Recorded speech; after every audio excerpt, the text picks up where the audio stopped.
ಭೈರಪ್ಪನವರ ಪಾರ್ಥಿವ ಶರೀರಕ್ಕೆ ಪುಷ್ಪಾರ್ಚನೆ ಮಾಡಿ ಮತ್ತು ಅವರಿಗೆ ಒಳ್ಳೆಯ ಸದ್ಗತಿಯನ್ನು ಕೊಡಲಿ ಅಂತಂತೇಳಿ ತಾಯಿ ರಾಜರಾಜೇಶ್ವರಿಯಲ್ಲಿ ಪ್ರಾರ್ಥನೆ ಮಾಡಿ ಬಹುಶಃ ಎಸ್.ಎಲ್. ಭೈರಪ್ಪನವರು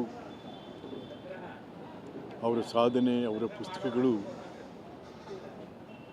ಪ್ರಸ್ತುತತೆ ಹೆಚ್ಚು. ಎಲ್ಲ ವಯಸ್ಸಿನವರನ್ನು ಕೂಡ ಅವರನ್ನು ಸಾರ್ಥಕತೆಯನ್ನು ಮೆರೆದಂಥವರು ಎಸ್.ಎಲ್. ಭೈರಪ್ಪನವರು. ನಮ್ಮ ಮೈಸೂರಿನಲ್ಲಿ ಬಂದು ಅವರು ವಾಸ್ತವ್ಯ ಮಾಡಿ ಸಾಂಸ್ಕೃತಿಕ ಸಾಹಿತ್ಯಿಕ ನಗರಿಗೆ ಒಂದು ದೊಡ್ಡ ಗೌರವವನ್ನು ಕೂಡ ಕೊಟ್ಟಂಥ ಒಂದು ಭಾಳ ನೋವಿನ ವಿಚಾರ ಅಂದರೆ ಇಂಥ ಕನ್ನಡದ ಒಬ್ಬ ದೊಡ್ಡ ಸಾಹಿತಿಗೆ ಸಾರಸ್ವತ ಲೋಕದ ಪರಮೋಚ್ಚ ಪ್ರಶಸ್ತಿ ಜ್ಞಾನಪೀಠವೂ ಕೂಡ ಬರಲಿಲ್ಲ. ಕನ್ನಡ ನಾಡಿನ ರಾಜ್ಯೋತ್ಸವ ಪ್ರಶಸ್ತಿಯೂ ಕೂಡ ಅವರಿಗೆ ದಕ್ಕಲಿಲ್ಲ ಅಂತಂದರೆ ಅದು ರಾಜಕಾರಣವೋ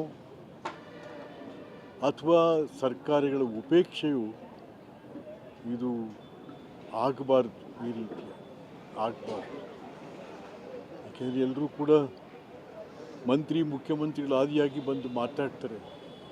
ಬಟ್ ಆದರೆ ಇಂಥದನ್ನು ಗಮನಿಸದೇ ಇರ್ತಕ್ಕಂಥದ್ದು ಬಹುಶಃ ಸಾರಸ್ವತ ಲೋಕಕ್ಕೆ ರಾಜಕಾರಣಿಗಳು ಮಾಡಿದಂಥ ಅಪಚಾರ ಅಂತಂಥೇಳಿ ನಾವಾದರೂ ಕೂಡ ಭಾವನೆ ಮಾಡ್ಕೋಬೇಕು. ಅದೇನೇ ಇರಲಿ, ಇವತ್ತು ಅವರಿಗೆ ಭಗವಂತ ಅವರಿಗೆ ಎಲ್ಲ ರೀತಿಯಲ್ಲೂ ಕೂಡ ಸದ್ಗತಿಯನ್ನು ಕೊಡಲಿ ಅಂತಂಥೇಳಿ ಪ್ರಾರ್ಥನೆ ಮಾಡ್ತಾರೆ. ನಮಸ್ಕಾರ. ಅಲ್ಲ, ಹೌದು. ಯಾಕೆಂತಾದರೆ ನಾನು ಒಂದು ಸರಿ ಟೀಕೆ ಮಾಡಿದ್ದೀನಿ ಅವರು ಮೈಸೂರಿನಲ್ಲಿ. ಆಮೇಲೆ ಅವ್ರ ಮನೆಗೆ ಹೋಗಿ ಅದನ್ನು ಮಾತಾಡಿದ್ದೀನಿ, ಯಾಕೆ ಮಾಡಿದೆ ಅಂತ. ಹಾಗಾಗಿ ಅವರು ಹೆಚ್ಚು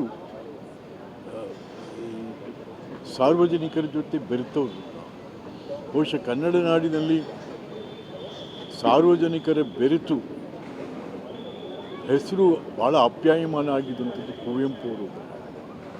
ಮಿಕ್ಕ ಯಾವುದೇ ದೊಡ್ಡ ಸಾಹಿತಿಗಳು ಸಾರ್ವಜನಿಕ ವಲಯದಲ್ಲಿ ಹೆಚ್ಚು ಗುರುತಿಸ್ಕೊಂಡು. ಹಾಗಾಗಿ ಬಟ್ ಅದೇನೇ ಇರಲಿ, ಬಟ್ ಎಸ್.ಎಲ್. ಭೈರಪ್ಪನವರ ಹೆಸರು ನಿರಂತರ ಚಿರಂತರ. ಎಸ್.ಎಲ್. ಭೈರಪ್ಪನವರ ಪಾರ್ಥಿವ ಶರೀರಕ್ಕೆ ಪುಷ್ಪಾರ್ಚನೆ ಮಾಡಿ ಮತ್ತು ಅವರಿಗೆ ಒಳ್ಳೆಯ ಸದ್ಗತಿಯನ್ನು ಕೊಡಲಿ ಅಂತಂತೇಳಿ ತಾಯಿ ರಾಜರಾಜೇಶ್ವರಿಯಲ್ಲಿ ಪ್ರಾರ್ಥನೆ ಮಾಡಿ ಬಹುಶಃ ಎಸ್.ಎಲ್. ಭೈರಪ್ಪನವರು ಅವರ ಸಾಧನೆ, ಅವರ ಪುಸ್ತಕಗಳು ಪ್ರಸ್ತುತತೆ ಹೆಚ್ಚು. ಎಲ್ಲ ವಯಸ್ಸಿನವರನ್ನು ಕೂಡ ಅವರನ್ನು ಸಾರ್ಥಕತೆಯನ್ನು ಮೆರೆದಂಥವರು ಎಸ್.ಎಲ್. ಭೈರಪ್ಪನವರು. ನಮ್ಮ ಮೈಸೂರಿನಲ್ಲಿ ಬಂದು ಅವರು ವಾಸ್ತವ್ಯ ಮಾಡಿ ಸಾಂಸ್ಕೃತಿಕ ಸಾಹಿತ್ಯಿಕ ನಗರಿಗೆ ಒಂದು ದೊಡ್ಡ ಗೌರವವನ್ನು ಕೂಡ ಕೊಟ್ಟಂಥ ಒಂದು ಭಾಳ ನೋವಿನ ವಿಚಾರ ಅಂದರೆ ಇಂಥ ಕನ್ನಡದ ಒಬ್ಬ ದೊಡ್ಡ ಸಾಹಿತಿಗೆ ಸಾರಸ್ವತ ಲೋಕದ ಪರಮೋಚ್ಚ ಪ್ರಶಸ್ತಿ ಜ್ಞಾನಪೀಠವೂ ಕೂಡ ಬರಲಿಲ್ಲ. ಕನ್ನಡ ನಾಡಿನ ರಾಜ್ಯೋತ್ಸವ ಪ್ರಶಸ್ತಿಯೂ ಕೂಡ ಅವರಿಗೆ ದಕ್ಕಲಿಲ್ಲ ಅಂತಂದರೆ ಅದು ರಾಜಕಾರಣವೋ ಅಥವಾ ಸರ್ಕಾರಗಳ ಉಪೇಕ್ಷೆಯು ಇದು ಆಗಬಾರ್ದು, ಈ ರೀತಿ ಆಗಬಾರ್ದು. ಯಾಕೆಂದರೆ ಎಲ್ಲರೂ ಕೂಡ ಮಂತ್ರಿ ಮುಖ್ಯಮಂತ್ರಿಗಳ ಆದಿಯಾಗಿ ಬಂದು ಮಾತಾಡ್ತಾರೆ. ಬಟ್ ಆದರೆ ಇಂಥದನ್ನು ಗಮನಿಸದೇ ಇರ್ತಕ್ಕಂಥದ್ದು ಬಹುಶಃ ಸಾರಸ್ವತ ಲೋಕಕ್ಕೆ ರಾಜಕಾರಣಿಗಳು ಮಾಡಿದಂಥ ಅಪಚಾರ ಅಂತಂಥೇಳಿ ನಾವಾದರೂ ಕೂಡ ಭಾವನೆ ಮಾಡ್ಕೋಬೇಕು. ಅದೇನೇ ಇರಲಿ, ಇವತ್ತು ಅವರಿಗೆ ಭಗವಂತ ಅವರಿಗೆ ಎಲ್ಲ ರೀತಿಯಲ್ಲೂ ಕೂಡ ಸದ್ಗತಿಯನ್ನು ಕೊಡಲಿ ಅಂತಂತ ಹೇಳಿ ಪ್ರಾರ್ಥನೆ ಮಾಡ್ತೀನಿ. ನಮಸ್ಕಾರ. ಅಲ್ಲ, ಹೌದು. ಯಾಕೆಂತಾದರೆ ನಾನು ಒಂದು ಸರಿ ಟೀಕೆ ಮಾಡಿದ್ದೀನಿ ಅವರು ಮೈಸೂರಿನಲ್ಲಿ. ಆಮೇಲೆ ಅವ್ರ ಮನೆಗೆ ಹೋಗಿ ಅದನ್ನು ಮಾತಾಡಿದ್ದೀನಿ, ಯಾಕೆ ಮಾಡಿದೆ ಅಂತ. ಹಾಗಾಗಿ ಅವರು ಹೆಚ್ಚು ಸಾರ್ವಜನಿಕರ ಜೊತೆ ಬೆರೆತವರು. ಬಹುಶಃ ಕನ್ನಡ ನಾಡಿನಲ್ಲಿ ಸಾರ್ವಜನಿಕರ ಬೆರೆತು ಹೆಸರು ಭಾಳ ಅಪ್ಯಾಯಮಾನ ಆಗಿದ್ದಂಥದ್ದು ಕುವೆಂಪು ಅವರು. ಮಿಕ್ಕ ಯಾವುದೇ ದೊಡ್ಡ ಸಾಹಿತಿಗಳು ಸಾರ್ವಜನಿಕ ವಲಯದಲ್ಲಿ ಹೆಚ್ಚು ಗುರುತಿಸ್ಕೊಂಡು. ಹಾಗಾಗಿ ಅದೇನೇ ಇರಲಿ, SL ಭೈರಪ್ಪನವರ ಹೆಸರು ನಿರಂತರ ಚಿರಂತರ. SL ಭೈರಪ್ಪನವರ ಪಾರ್ಥಿವ ಶರೀರಕ್ಕೆ ಪುಷ್ಪಾರ್ಚನೆ ಮಾಡಿ ಮತ್ತು ಅವರಿಗೆ ಒಳ್ಳೆಯ ಸದ್ಗತಿಯನ್ನು ಕೊಡಲಿ ಅಂತಂತೇಳಿ ತಾಯಿ ರಾಜರಾಜೇಶ್ವರಿಯಲ್ಲಿ ಪ್ರಾರ್ಥನೆ ಮಾಡಿ, ಬಹುಶಃ SL ಭೈರಪ್ಪನವರು ಅವರ ಸಾಧನೆ, ಅವರ ಪುಸ್ತಕಗಳು ಪ್ರಸ್ತುತತೆ ಹೆಚ್ಚು. ಎಲ್ಲ ವಯಸ್ಸಿನವರನ್ನು ಕೂಡ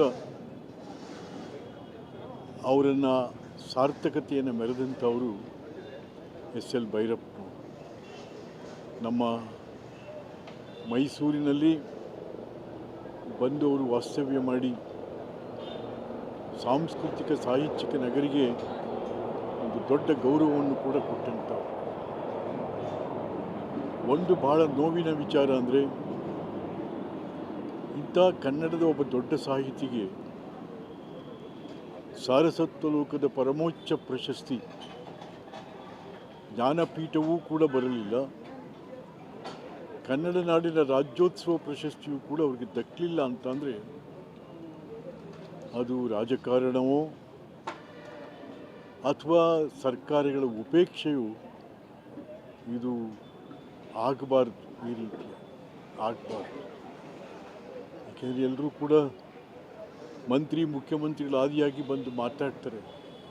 ಬಟ್ ಆದರೆ ಇಂಥದನ್ನು ಗಮನಿಸದೇ ಇರ್ತಕ್ಕಂಥದ್ದು ಬಹುಶಃ ಸಾರಸ್ವತ ಲೋಕಕ್ಕೆ ರಾಜಕಾರಣಿಗಳು ಮಾಡಿದಂಥ ಅಪಚಾರ ಅಂತಂಥೇಳಿ ನಾವಾದರೂ ಕೂಡ ಭಾವನೆ ಮಾಡ್ಕೋಬೇಕು. ಅದೇನೇ ಇರಲಿ, ಇವತ್ತು ಅವರಿಗೆ ಭಗವಂತ ಅವರಿಗೆ ಎಲ್ಲ ರೀತಿಯಲ್ಲೂ ಕೂಡ ಸದ್ಗತಿಯನ್ನು ಕೊಡಲಿ ಅಂತಂತ ಹೇಳಿ ಪ್ರಾರ್ಥನೆ ಮಾಡ್ತೀನಿ. ನಮಸ್ಕಾರ.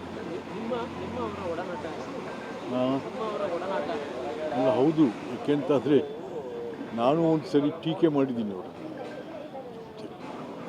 ಮೈಸೂರಿನಲ್ಲಿ. ಆಮೇಲೆ ಅವ್ರ ಮನೆಗೆ ಹೋಗಿ ಅದನ್ನು ಮಾತಾಡಿದ್ದೀನಿ, ಯಾಕೆ ಮಾಡಿದೆ ಅಂತ. ಹಾಗಾಗಿ ಅವರು ಹೆಚ್ಚು ಸಾರ್ವಜನಿಕರ ಜೊತೆ ಬೆರೆತವರು. ಬಹುಶಃ ಕನ್ನಡ ನಾಡಿನಲ್ಲಿ ಸಾರ್ವಜನಿಕರ ಬೆರೆತು ಹೆಸರು ಭಾಳ ಅಪ್ಯಾಯಮಾನ ಆಗಿದ್ದಂಥದ್ದು ಕುವೆಂಪು ಅವರು. ಮಿಕ್ಕ ಯಾವುದೇ ದೊಡ್ಡ ಸಾಹಿತಿಗಳು ಸಾರ್ವಜನಿಕ ವಲಯದಲ್ಲಿ ಹೆಚ್ಚು ಗುರುತಿಸ್ಕೊಂಡು. ಹಾಗಾಗಿ ಅದೇನೇ ಇರಲಿ, SL ಭೈರಪ್ಪನವರ ಹೆಸರು ನಿರಂತರ ಚಿರಂತರ.